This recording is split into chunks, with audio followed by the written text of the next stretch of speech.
Hola a todos, bienvenidos de vuelta al canal. En este video, el número 79, vamos a ver la zona de la Barra, más precisamente esta playa de acá, llamada La Posta del Cangrejo, por un hotel homónimo que existía por la zona. Vamos a hacer este camino de ida hasta llegar a las rocas de acá y de vuelta hasta llegar hasta la pasarela de acá. Quiero aclarar porque en el otro video dije que nuestras playas no tenían nombre y si lo tienen se llaman La Bollita. Les mando un saludo a todos y ojalá disfruten este Walking Tour.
Porque si no, para tocarse una línea, todo bien.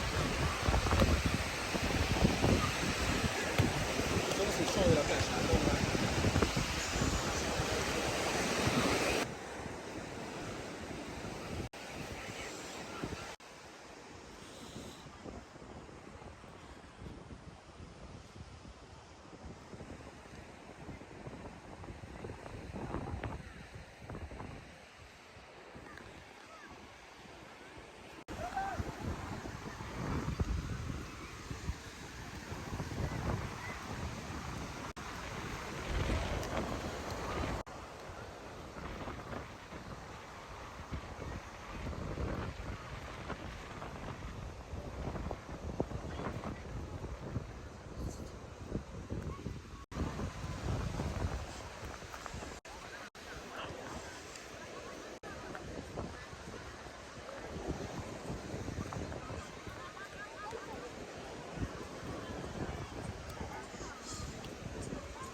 También.